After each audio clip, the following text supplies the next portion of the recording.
Meus irmãos, a paz do Senhor Jesus, Wesley Guimarães, é uma alegria muito grande poder estar com vocês mais uma vez. Minha palavra de gratidão ao nosso pastor presidente, pastor Amarildo Martins da Silva, nosso pai espiritual. Minha palavra também de gratidão ao pastor Silas Batista, nosso diretor do DEC, e também ao pastor Antônio Barros, o nosso coordenador do Conselho Diaconal do nosso campo. Deus possa abençoá-los ricamente e também abençoar vocês ricamente neste momento tão maravilhoso que Deus nos concede. Hoje estão conosco os pastores Joel Carlson e o pastor Rui Deglan como nossos auxiliares. Eu sirvo a Deus há 22 anos e já estou há 10 anos como pastor. Eu sou pastor dirigente da congregação da ASSO 142 e sou muito feliz em servir a esse Deus. Deus é um Deus muito bom e que tem nos abençoado ricamente. Hoje também nós iremos falar sobre a chamada ministerial. Falamos na primeira aula sobre a questão do chamado em si, a questão do autor da chamada, e também falamos sobre o Deus se capacita, ficar aí em Jerusalém, aguardar o tempo certinho de sair de Jerusalém, porque Deus tem um tempo determinado para nós, para podermos chegarmos a Jerusalém e sairmos também de Jerusalém. Agora hoje eu estarei falando sobre os pilares da igreja, também no chamado ministerial. O que é pilar, irmãos? Pilar, irmãos, é o que dá sustento a um edifício, é o que dá sustento a uma construção, a uma casa. Então isso é pilar. Então hoje iremos falar sobre os pilares da igreja de Jesus. A igreja do Senhor é sustentada pelas palavras do Senhor, do seu fundador. Ele mesmo afirmou que sobre esta pedra edificaria a sua igreja. Quem é a pedra, irmãos? A pedra é Jesus. Ele chega até os seus discípulos e pergunta: quem diz o povo que eu sou? Aí uns disseram a ele: tu és Jeremias, tu és o profeta Elias, ou tu é um dos profetas. Aí ele pergunta para Pedro: Pedro, quem diz o povo que eu sou? Quem sou eu para você? Aí Pedro então disse a ele: tu és Cristo, o Filho do Deus vivo. Aí o mestre então fala a Pedro: sobre esta pedra edificarei a minha igreja, e as portas do inferno não prevalecerão contra ela. Quando o nosso mestre Jesus se refere à pedra, ele se referia a ele mesmo. Porque a palavra pedra vem do grego pedras, que quer dizer pedra grande, pedra de construção. Então ele edificou a sua igreja sobre ele mesmo. E esse edifício jamais será destruído.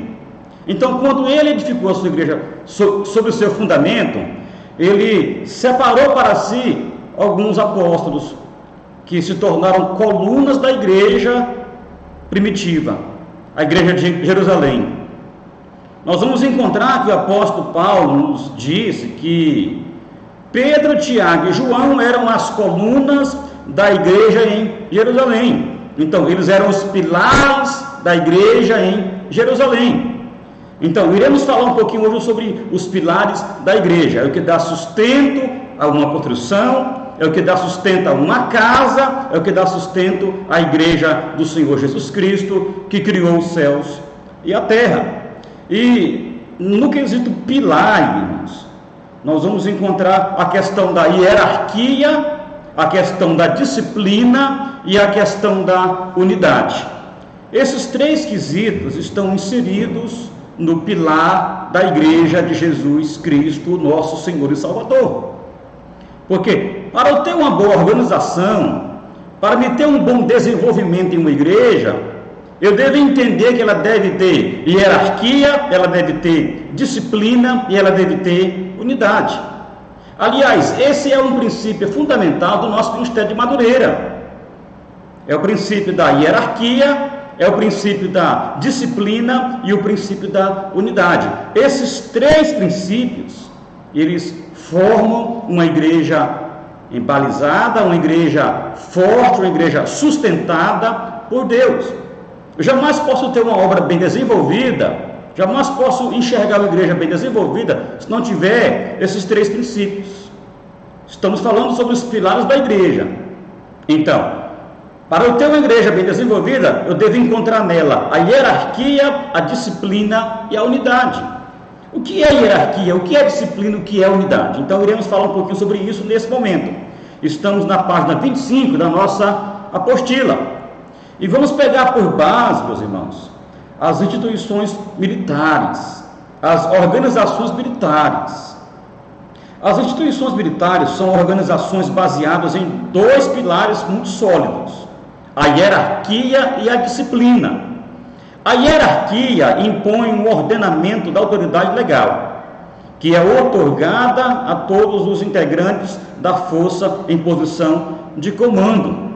Então, quando me refiro à hierarquia, eu estou me referindo a uma autoridade legal.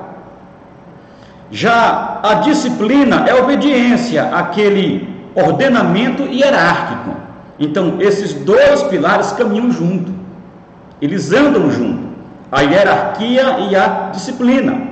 Nós vamos encontrar no meio da instituição militar um grupo de combate que reúne 10 militares. Este grupo de combate ele é comandado por um sargento. Nós vamos encontrar 3 grupos de combate formam um pelotão.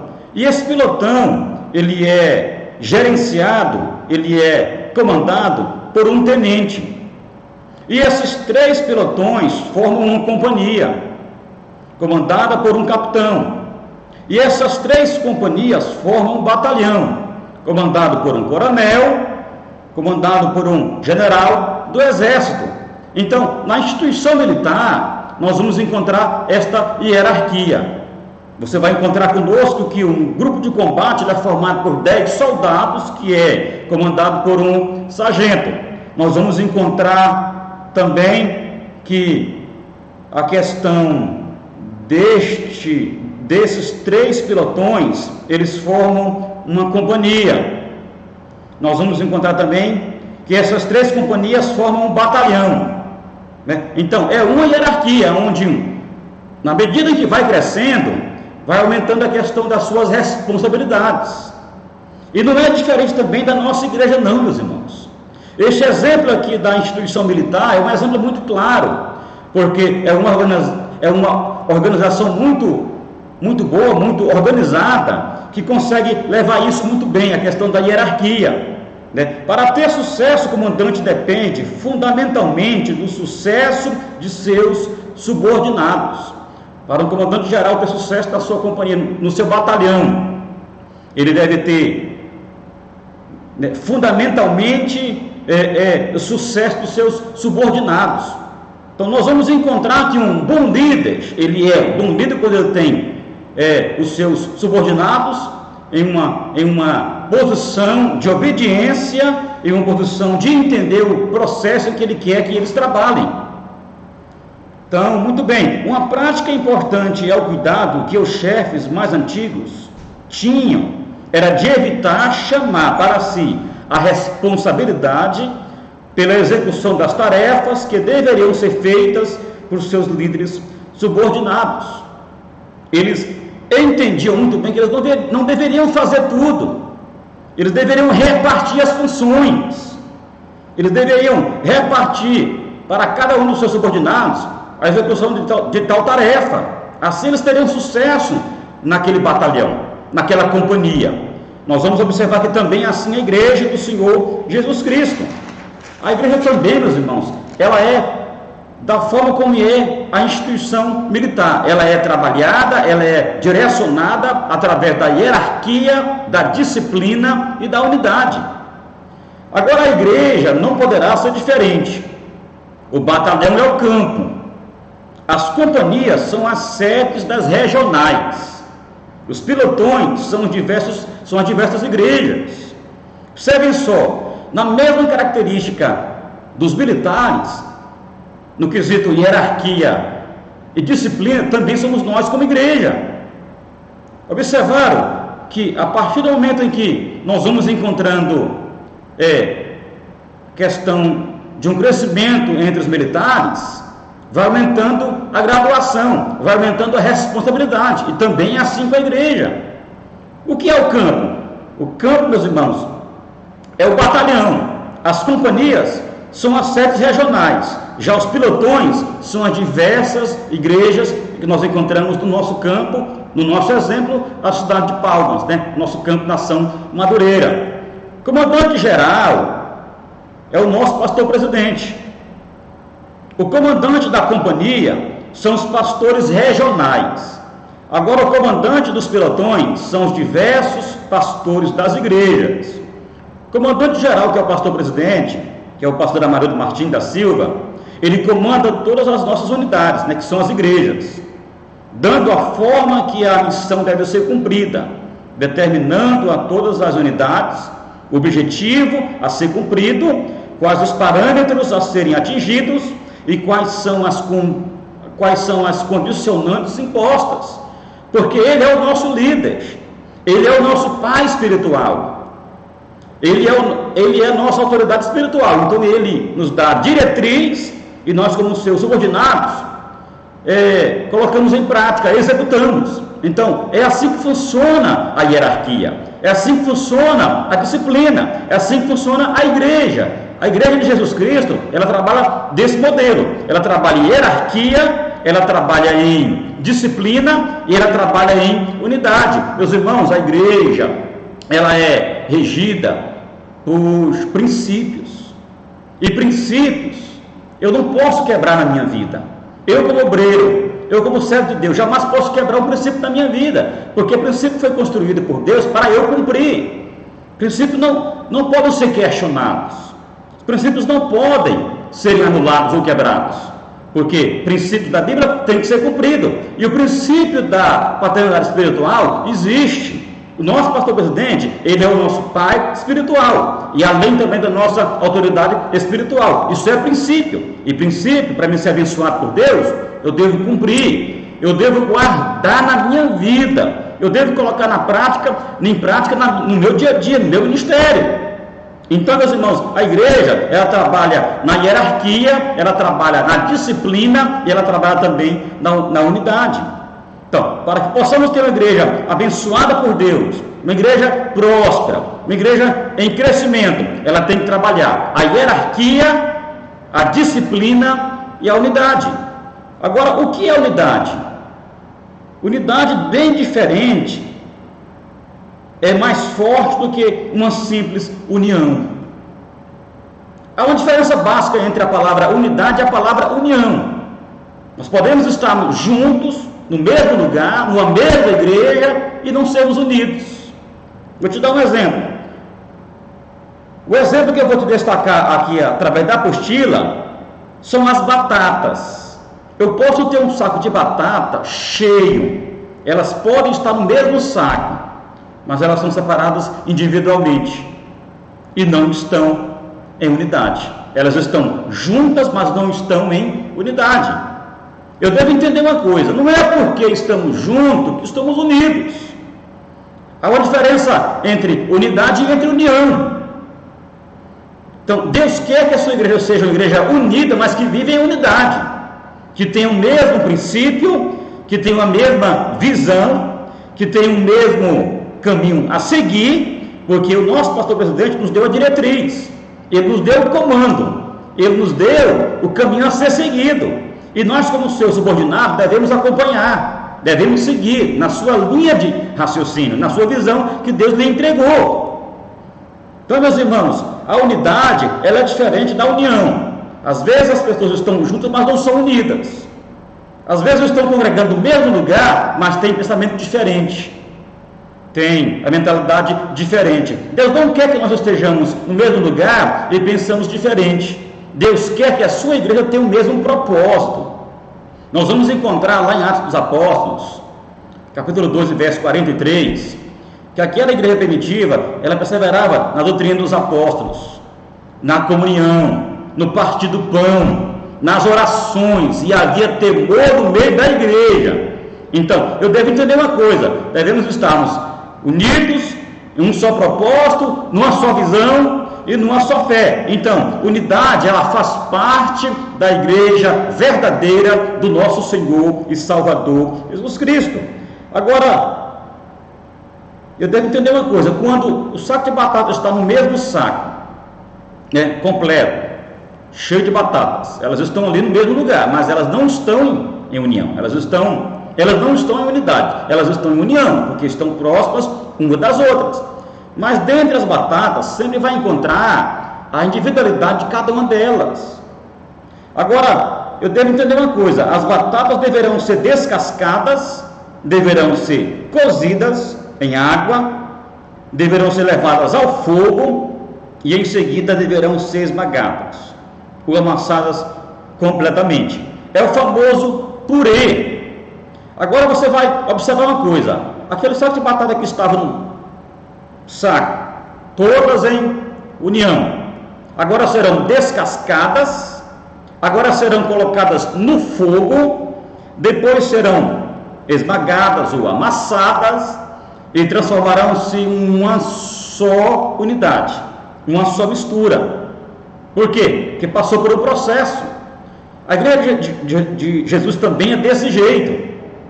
Nós vivemos em união, mas também devemos viver em unidade. O exemplo que o autor aqui nos dá é a questão do purê da batata. As batatas somos nós, aqui o exemplo somos nós. Ela deve ser descascada. O que é descascar as batatas? É tirar os cascarões que às vezes estão em nós. É tirar as uvas que às vezes estão em nós, que nos atrapalha de termos união com o nosso próximo, unidade com o nosso próximo.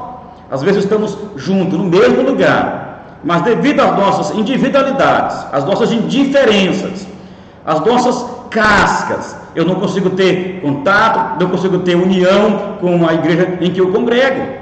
Então é necessário arrancar a casca.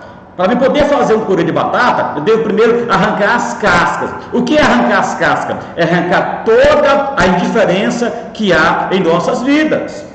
Depois que se arranca as cascas, eu devo colocar no fogo.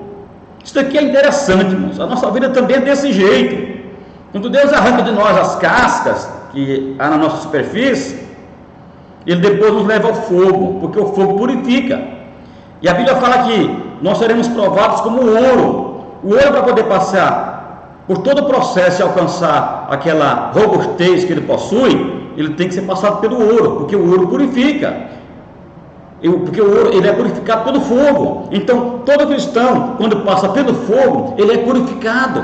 O Senhor trabalha em nós, muitas vezes, é quando nos coloca no fogo. O que é o fogo, muitas vezes? São as provações que enfrentamos no nosso dia a dia. O Senhor trabalha em nós é através das provações do nosso dia a dia. Então, quando a batata é descascada e vai na água para o fogo, ela tem que ser amolecida, porque o fogo amolece. Sabe aquele coração duro que nós tínhamos no passado? Ele agora está mole. Já fomos descascados, estamos sendo cozinhados no fogo. Então o Senhor está arrancando de nós tudo quanto é impureza, tudo quanto é indiferença. Depois que nós saímos do fogo, nós vamos ser amassados. Para eu poder ter um purê de batata, as batatas devem ser descascadas, devem ser cozidas e depois devem ser amassadas. O processo é assim, igreja. Deus quer formar em nós uma liderança sólida, uma liderança maravilhosa, uma liderança estruturada. Então a batata é um exemplo muito interessante para nós nesta oportunidade. Agora não estamos mais num saco com nossas individualidades. Agora já estamos sendo amassados para sermos transformados num purê. Quantas vezes o Senhor nos coloca em situações em que somos amassados, em que Ele arranca de nós o nosso ego, as nossas individualidades, as nossas indiferenças, as nossas soberbas, os nossos orgulhos. Então é necessário a batata, depois de cozinhada, para passar pelo processo do amassamento. Deus trabalha assim conosco também, Ele nos amassa. Você lembra daquela passagem em que o Senhor nos mostra o oleiro e o vaso? É esse processo, igreja. O oleiro é Deus e o vaso somos nós. O oleiro trabalha com o vaso da maneira que ele quer, da forma que ele quer, do jeito que ele quer. E ele faz do vaso o modelo em que ele quer. Nós somos os vasos. Deus é o oleiro. assim como você vai encontrar o homem trabalhando nas batatas e fazendo delas um purê, nós vamos encontrar Deus trabalhando no vaso e fazendo do vaso o modelo em que Ele quer. Então, igreja, unidade é isso, é quando o Senhor arranca de nós a casca, é quando o Senhor nos coloca no fogo para sermos cozinhados e depois nos amassa, aí vamos estar numa mesma visão, vamos estar no mesmo propósito, vamos estar no mesmo objetivo, porque o Senhor trabalhou em nós. E as provas que Deus nos dá na vida é para nos preparar para voos altos na vida. Deus quer nos abençoar ricamente, Deus quer nos levar a patamares maiores na vida, mas é necessário passarmos pela prova do fogo, assim como as batatas passam pelo fogo para serem cozinhadas, depois serem amassadas. Louvado é o Deus que criou os céus e a terra. Então, a igreja verdadeira, ela trabalha em cima da hierarquia, ela trabalha em cima da disciplina e também trabalha em cima da unidade. Ei, nós somos a igreja verdadeira. O Senhor escolheu o nosso pastor-presidente para ser o nosso líder, o nosso comandante, é a nossa autoridade espiritual. O Senhor fala com ele para poder nos dar diretriz, para poder nos dar o caminho, o comando, e nós somos os seus subordinados. Então, como servos de Deus, devemos entender que a igreja funciona desse jeito. Ela é, meus irmãos, uma hierarquia. Ela trabalha em cima da disciplina, ela trabalha em cima da hierarquia e trabalha em cima da unidade. Por isso que temos, irmãos, sucesso no nosso ministério. E assim o Senhor está aprovando toda a igreja que assim sucede, para a glória do seu santo nome. Na página 27, nós vamos encontrar lá embaixo, uns ajudando os outros em amor. Agora que já viramos um purê de batata, que já estamos no mesmo patamar uns dos outros, que já estamos na mesma visão, agora vamos entender que o nosso papel é ajudar um ao outro. As aves de migração voam grandes distâncias, que jamais poderiam percorrer se não estivessem juntas. Os gansos selvagens, por exemplo, voam em formação de V pelos céus. E isso não é por acaso. O líder vai à frente, bem na ponta, em sistema de V. Você já viu aqueles filmes, aqueles desenhos em que as aves migratórias saem de um lugar para outro lugar, em busca de alimento, em busca de um clima talvez melhor do que aonde estavam? Sempre há um que vai na frente, guiando os demais. É assim, meus irmãos, é a liderança. Ela vai na frente, ela às vezes enfrenta a situação que os liderados não vão enfrentar. Eles passam por situações que a igreja em si talvez não vai enfrentar, porque o Senhor às vezes trata com eles. Quando você vai encontrar o Apocalipse, nós vamos encontrar o Senhor se revelando a João na ilha de Patmos. Quando você vai encontrar as cartas de Apocalipse para as igrejas, ela sempre inicia assim: ao anjo da igreja. Então, o tratar de Deus com a igreja é como anjo da igreja, é como líder da igreja. O Senhor fala com o líder e o líder passa para os seus liderados. Então, liderança é assim, e eu devo respeitar. Eu não posso estar questionando, eu não posso estar indagando, eu devo aceitar e entender que isso é princípio. Você quer ser abençoado por Deus? Siga o princípio da liderança e ajudem uns aos outros para a glória e louvor do Senhor Jesus Cristo, que criou os céus e a terra. Quando Deus te faz líder, quando Deus nos faz líder, é para ajudarmos, não é para simplesmente nos colocarmos em destaque, não, é para ajudarmos a quem está precisando da nossa ajuda. Deus nos escolhe para isso, Deus nos chama para isso, Deus nos faz líder para isso, é para ajudarmos uns aos outros. Na página 28, nós vamos encontrar sobre refletindo com as ferramentas da carpintaria. E também vamos encontrar aqui um contexto, uma história bem interessante, que reflete muito bem a questão da igreja em nossos dias atuais. Narra-se uma parábola sobre as ferramentas de uma carpintaria. Houve uma reunião entre elas e começaram a falar sobre as dificuldades nos relacionamentos entre si. Observem só, irmãos, o martelo não deveria mais continuar na presidência, pois fazia muito barulho e vivia dando golpes fortes. O parafuso foi acusado de dar muitas voltas e não conseguir falar o que era necessário. A lixa era muito áspera e vivia em atrito com todos. Já o metro achava que era perfeito e ficava medindo os outros. Isso daqui é uma reflexão sobre uma carpintaria. Observem só, em meio à reunião das ferramentas, entrou o marceneiro, juntou todas as ferramentas e começou a trabalhar. Bateu com o martelo, mediu com o metro, lixou com a lixa, fixou os parafusos e finalmente os pedaços de madeira em suas mãos se tornaram um lindíssimo móvel, liso, útil e único. Ao terminar o serviço, o marceneiro tornou a colocar as ferramentas juntas e saiu. Observamos o tanto que esta reflexão é interessante, o tanto que essa história é interessante e que reflete no nosso dia a dia, que reflete em nossos ministérios, que reflete em nossa igreja. Nós vamos encontrar no meio da igreja diversas ferramentas. Cada um tem a sua importância, cada um tem o seu valor, cada um tem a sua robustez, cada um tem o seu perfil.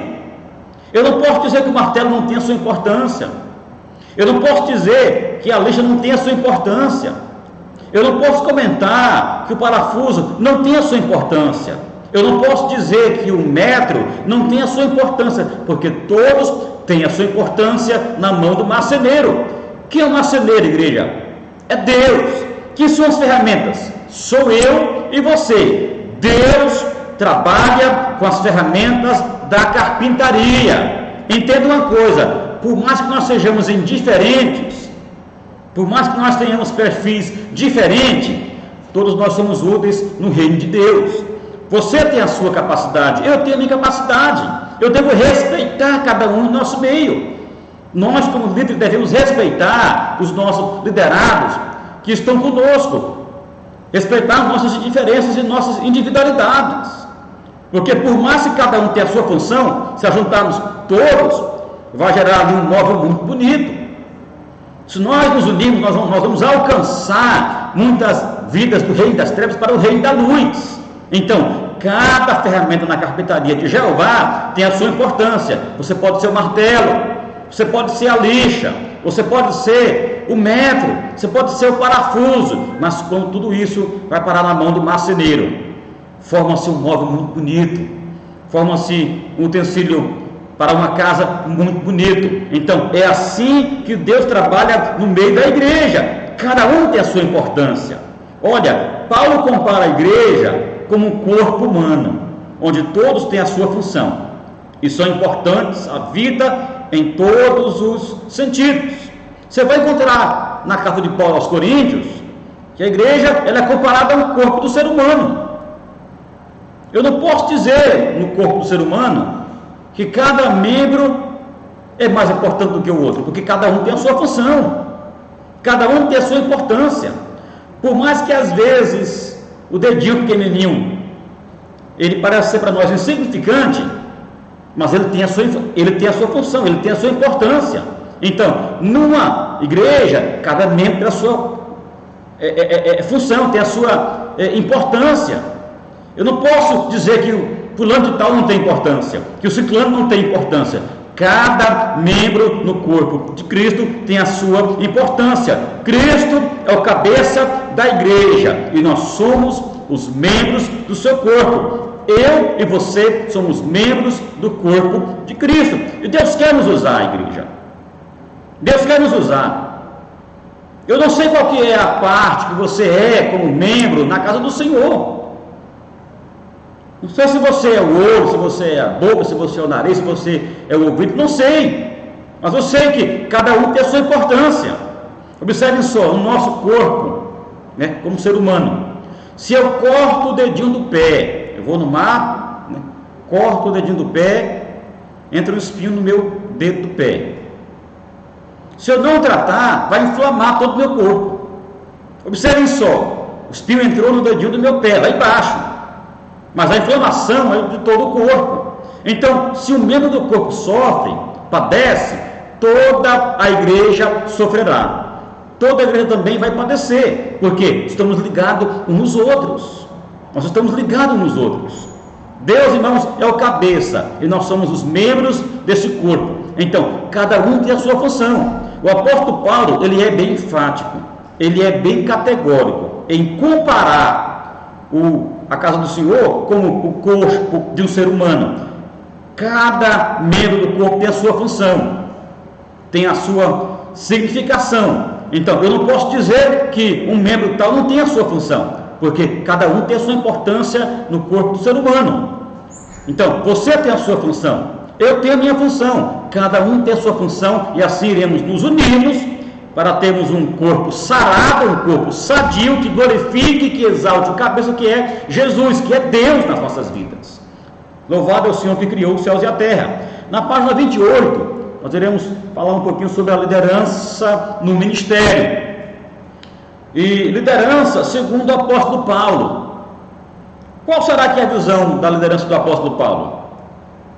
O apóstolo Paulo foi uma personalidade do século I que marcou a história da igreja. E não seria nenhum exagero dividi-la em dois momentos. Primeiro, o advento de Cristo e o estabelecimento do seu discipulado, junto com a sua proposta desafiadora, confrontadora, libertadora, que trazia no seu bojo a ideia da desconstrução de velhos paradigmas e o estabelecimento de uma nova e transformadora e arrebatadora forma de adoração e de serviço. Sem dúvida nenhuma, Paulo foi um divisor de águas na igreja primitiva de Jesus, um homem com a mente extraordinária, um homem preparado ao extremo. Você vai encontrar conosco que quando Saulo se encontrou com Jesus no caminho de Damasco, ele teve dos seus olhos as escamas arrancadas, ele passou por uma fase que é chamado pelos estudiosos da Bíblia de o silêncio paulino. Ele passou quase 14 anos sendo preparado por Deus na carpintaria, para poder moldar o seu caráter. Aí o Senhor aperfeiçoou os dons naturais que tinha Paulo.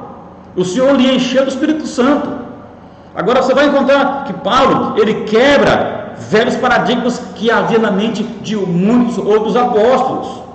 Então, ele é o autor da difusão do Evangelho de Jesus para os gentios, para os reis também. Então, essa liderança de Paulo, irmão, era uma liderança inovadora, uma liderança que quebrou velhos paradigmas, que desconstruiu velhos paradigmas, que estabeleceu uma nova e transformadora e arrebatadora forma de adoração e de serviço. Então, essa liderança paulina, ela é interessante. Observe só conosco, Paulo foi o maior autor das Escrituras Sagradas. Deus revelou, irmãos, a Paulo 13 cartas paulinas, ou seja, um terço da Bíblia Deus deu a Paulo, o Senhor revelou a Paulo. Então, ele de fato foi alguém que marcou, no primeiro século da igreja primitiva. Já na página 29 nós vamos encontrar a liderança segundo o apóstolo Pedro. Agora nós vamos encontrar uma outra forma de liderança, um pouco diferente da liderança paulina, porque Pedro, irmãos, ele era um homem cheio de Espírito Santo.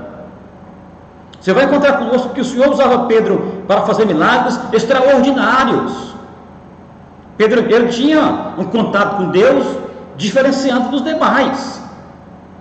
Lembra quando nos diz a Bíblia lá em Atos, que estava indo Pedro e João no templo para orar, às 3 da tarde, que havia junto à porta um paralítico pedindo esmola? O que é que Pedro disse a ele? Olhai para nós, não temos prata, não temos ouro, mas o que temos te damos. Em nome de Jesus Cristo, levanta-te e anda. Ele levantou e saiu andando. Você vai encontrar conosco também, irmãos, que no seu primeiro sermão, ele ganhou quase 3.000 almas para Jesus. Você vai encontrar conosco também que as pessoas colocavam os enfermos nas calçadas, nas ruas, para que pelo menos a sombra de Pedro os curasse. Então Pedro tinha um contato com Deus extraordinário. O sofrimento, a graça e a glória estão presentes nos textos petrinos. Pedro, ele era, irmãos, um apóstolo cheio da graça. um sofredor e que também possuía a glória maravilhosa da parte do Senhor Jesus. Ora, Pedro, irmãos, tinha duas lideranças. Pedro tinha liderança criteriosa e tinha liderança alicerçada. O que é a liderança criteriosa? A liderança criteriosa, ela tem 3 propósitos, né, específicos. Primeiro, critério dessa liderança: substituto deveria ser alguém que tivesse acompanhado Jesus desde o batismo e de João até a sua ascensão ao céu. Lembra quando Judas traiu Jesus? Agora chegou a hora de encontrar um outro apóstolo que pudesse entrar no lugar de Judas. Você vai encontrar conosco aqui, irmãos, que Pedro, ele era o líder da igreja. Então, ele foi alguém que teve uma liderança bastante criteriosa. Para poder encontrarmos o homem que iria substituir a Judas, deveria ser alguém que tivesse andado com Jesus desde o seu batismo. Segundo critério que Pedro escolheu, que Pedro colocou ali diante dos apóstolos de Jesus: esse rapaz que deveria substituir a Judas deveria ser testemunha da ressurreição de Jesus. Ele teria que ter visto Jesus ressuscitar dentre os mortos. Outro critério: ter a confiança do próprio Senhor para a escolha, pois Ele é conhecedor de todos os corações. Igreja, essa liderança, ela é importante para as nossas vidas também. Criteriosos, pensarmos 2 vezes antes de tomarmos qualquer tipo de decisão. Eu não posso tomar decisão de qualquer jeito, a esmo. Não, eu devo medir os pós e os contras. Então Pedro era um líder criterioso. Ele colocou tudo no papel, né, diante dos apóstolos de Jesus. E isso é bom para o nosso ministério também. Eu não posso me precipitar, eu não posso tomar decisão de qualquer jeito. Eu devo ser um líder criterioso, medir consequências, devo pensar antes de falar e antes de agir. Já a liderança alicerçada, o fundamento era as Escrituras. Na sua homilia, Pedro apresenta a cristologia numa perspectiva histórica e teológica da pessoa de Jesus. Ou seja, ele era, irmãos, um líder que tinha uma estrutura fora do comum, e sempre baseada na Bíblia, na lei, sempre baseada na cristologia, Cristo como sendo o seu centro, como sendo o seu direcionador, o seu orientador. Então, isso aqui é importante também para nós como líderes. Colocar a Bíblia como nossa única fonte. Porque a Bíblia é uma fonte inesgotável. É ali que eu encontro as respostas para as minhas decisões. Então, Pedro era um líder alicerçado. Um líder que tinha estrutura. O que é um líder alicerçado, meus irmãos? É um líder que tem estrutura. É um líder que tem raiz. É um líder que tem base. Não é qualquer tipo de vento que vai levar ele para qualquer lugar, porque ele tem base, ele tem estrutura, ele tem raiz. Então Pedro foi um líder alicerçado. Eu e você devemos nos tornarmos líderes alicerçados, dando sempre bom exemplo para os nossos liderados. Já na página 21, nós vamos observar a questão da liderança servidora.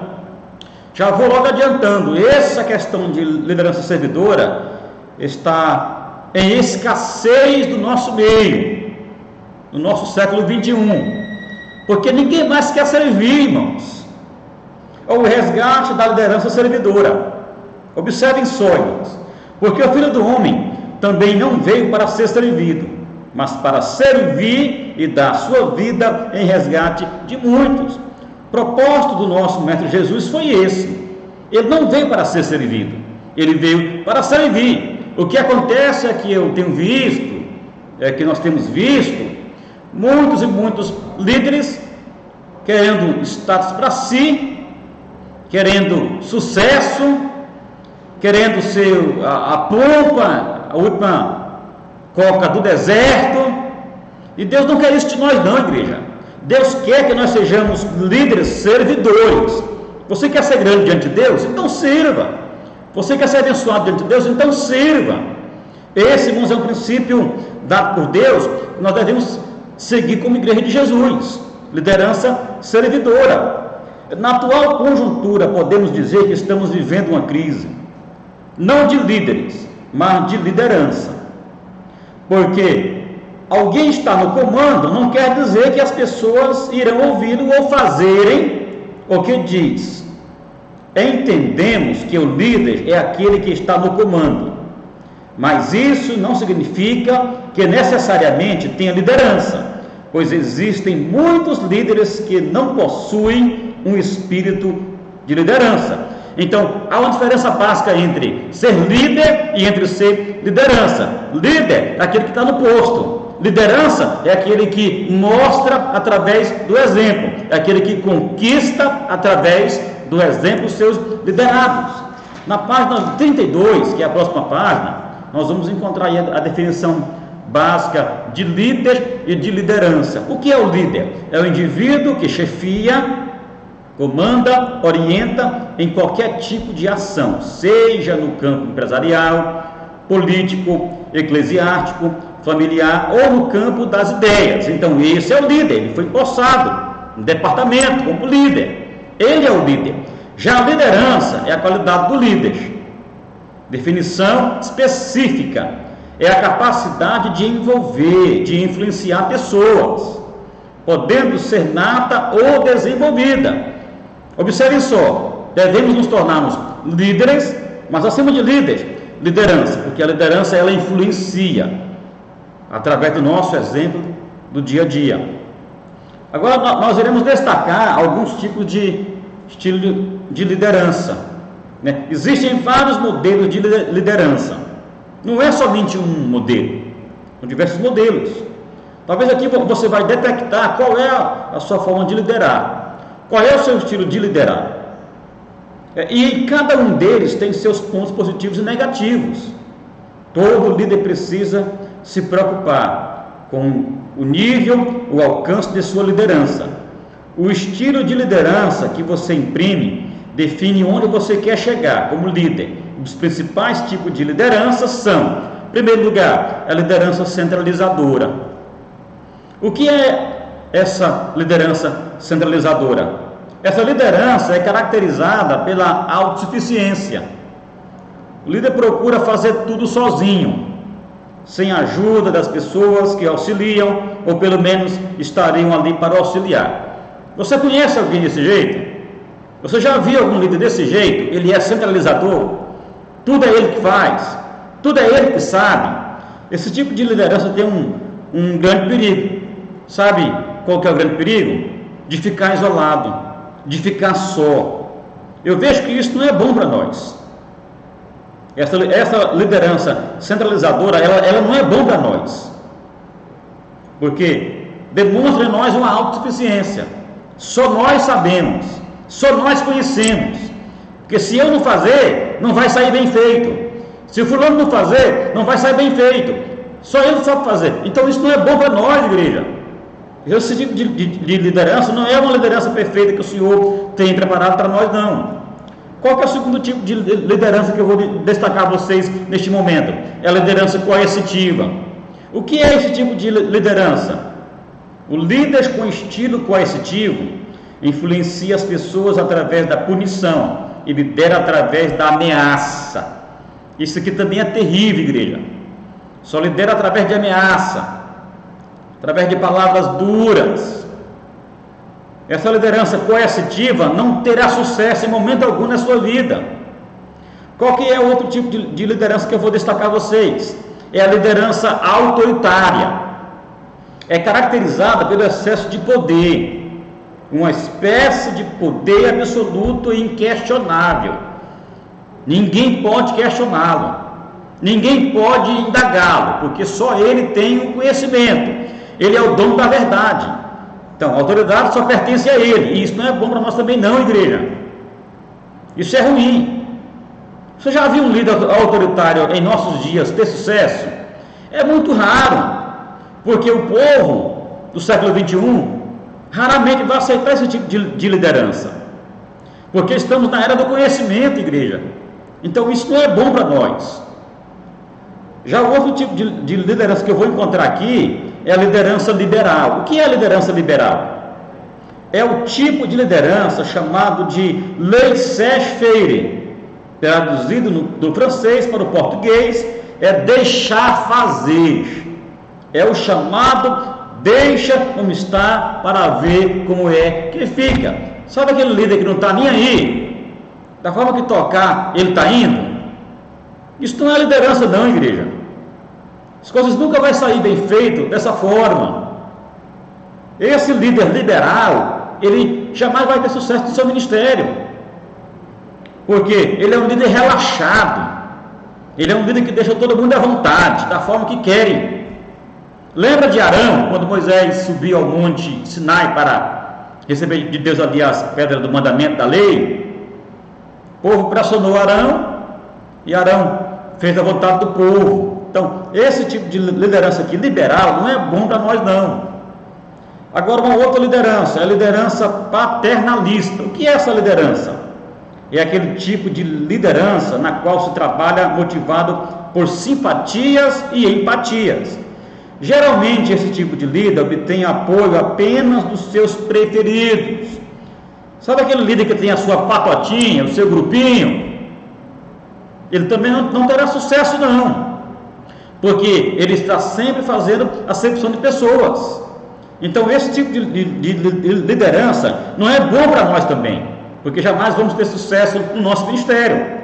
Outro tipo de liderança é o líder democrático. Sabe como é o líder democrático? O líder atua como um facilitador para orientar o grupo, ajudando na definição dos problemas e nas soluções, coordenando atividades e sugerindo ideias. O líder trabalha em conjunto com o grupo. Já esse tipo de liderança é um estilo de liderança que vai nos dar sucesso na vida. É o líder democrático. Ele atua facilitando para orientar o grupo, para orientar a igreja, para direcionar a igreja. Ele ajuda na definição dos problemas e também nas suas soluções. Ele coordena atividades, ele sugere ideias. Esse líder trabalha em conjunto com o grupo, em conjunto com a igreja. Então, quando você vê um líder que é de destaque, na sua grande maioria, ele é um líder democrático. Ele consegue repartir as funções, ele consegue ter perto de si seus liderados. Então, é o estilo de liderança que vai nos dar sucesso. Agora, o outro tipo de liderança que eu vou encontrar aqui é a liderança servidora. O que é a liderança servidora? Esse estilo de liderança se baseia no conceito de que liderar significa servir. Na liderança servidora, o líder serve a todos e todos servem o líder. Também é um estilo maravilhoso para o nosso ministério, porque fomos chamados para servir. Então, nesse estilo aqui, o líder vai servir a igreja, e em contrapartida, ele vai ser servido pela igreja. Isso aqui, irmãos, é uma reciprocidade. Nós servimos e posteriormente vamos ser servidos. É o princípio da semeadura. Já o outro estilo de liderança, aliás, é princípios basilares para a liderança servidora. Nós vamos encontrar aqui alguns princípios. Quais são esses princípios para uma liderança servidora basilares? Quais são? O amor. Esse líder ele tem amor, a graça, a humildade, o perdão, a misericórdia, a justiça, a lealdade, a submissão, o conhecimento e a paciência. Então, o fundamento da liderança para o serviço é constituído de alguns pilares que sustentam o caráter do líder. Então, esses princípios são baseados em amor. Nós temos que ter amor como líderes. Sem amor, meus irmãos, não teremos sucesso jamais no nosso ministério. O que é, meus irmãos, amor? Amor é me colocar no lugar do próximo. Então, amar é servir, e servir sem paixão torna-se obrigação. Deus não quer que eu sirva a minha igreja, os meus liderados, sem paixão, somente por obrigação. Isso não é papel de líder. Então, para me tornar um líder bem sólido, cheio de bases, eu devo liderar com amor, liderar com a graça. O que é graça? É poder que suporta a fraqueza dos outros. Liderar com perdão. Perdoar significa deixar para lá os ressentimentos. Ei, líder não pode ter atrito com liderados. Não. Eu não posso ter atrito com os meus liderados. Eu não posso guardar nenhum tipo de ódio, de rancor, de mágoa contra os meus liderados, não. Porque o líder ele tem que aprender a perdoar as fraquezas dos fracos. E também vamos encontrar como base para uma liderança servidora a misericórdia. O que é misericórdia? A capacidade de sentir aquilo que a outra pessoa sente. Também a justiça, que é a lisura no procedimento, forma correta de tratar os liderados. A capacidade de defender o grupo, né? Que é a lealdade, e que também está envolvida a fidelidade. Já a submissão é reconhecer a autoridade de outra pessoa. Não é porque eu sou o líder que eu sou dono da verdade. Às vezes pode ter ali no meio dos meus liderados alguém que é mais capaz do que eu. Então o líder ele tem que aprender a ser submisso, né? Reconhecer a autoridade da outra pessoa. Conhecimento, conhece o potencial de cada um. E a paciência, liderança baseada na tolerância e perseverança. Então isso aqui são bases para uma liderança servidora. Se isso aqui estiver na sua vida, você vai ter sucesso no seu ministério. Então que o Senhor te abençoe ricamente nessas bases para o seu chamado ministerial. Já partindo para a reta final, o líder servidor é aquele que influencia, é aquele que interage, é aquele que se relaciona bem com os seus liderados, é aquele que inspira, é aquele que estimula os seus liderados, é aquele que é flexível, é aquele que compartilha o seu conhecimento, é aquele que comunica, é aquele que se sacrifica, é aquele que se deixa ter acesso, e aquele facilitador. Então isso aqui são características básicas para uma liderança servidora e que terá sucesso no seu ministério. Considerações finais, já na página 33. A vida ministerial precisa estar acompanhada de comprometimento e devoção. Caso falte uma dessas qualidades, a ortopraxia ficará em falta. O que é essa ortopraxia? É o nosso corpo. A igreja é um corpo que é dotada de membros. Ficará em falta. Ser chamado por Deus é um privilégio. Entretanto, honrar a convocação torna-se um desafio. Considerando que as agruras da vida, as frustrações e as dores querem minar as esperanças, é necessária uma convicção que permita avançar quando muitas situações aparentam o retrocesso. Eu sei que às vezes nosso ministério, igreja, obreiros, futuros líderes, vai aparecer desavenças, vai aparecer desertos, vai aparecer problemas, mas nem por isso eu vou deixar o meu ministério, eu vou deixar a minha chamada, a minha vocação. Não, isto aqui, meus irmãos, estaremos sujeitos a passar por isso aqui, problemas, dificuldades, oposições, frustrações da vida, rejeições da vida, mas eu vou deixar para você uma parte na Bíblia que está em Atos 20, verso 24, bem interessante. Se você colocar isso na sua vida, você não vai se frustrar em momento algum no seu ministério. Lá está escrito: porque em nada eu tenho a minha vida por preciosa, contanto que eu complete a minha carreira e o ministério que eu recebi do Senhor. Ei, obreiro, Deus te escolheu, Deus te chamou, Ele te capacitou e te fez um líder. Portanto, por mais que as pessoas venham te rejeitar, venham te gerar frustrações da vida, venha te gerar humilhações da vida, em nada nós temos a nossa vida por preciosa, contanto que nós completemos a nossa carreira e o ministério que recebemos do Senhor. Que Deus nos guarde, que Deus nos dê o sustento, que Deus nos dê a sua graça e as suas misericórdias. Assim eu encerro por aqui, e o Senhor, irmãos, te abençoe e te guarde ricamente para a glória e louvor do nosso Senhor e Salvador Jesus Cristo.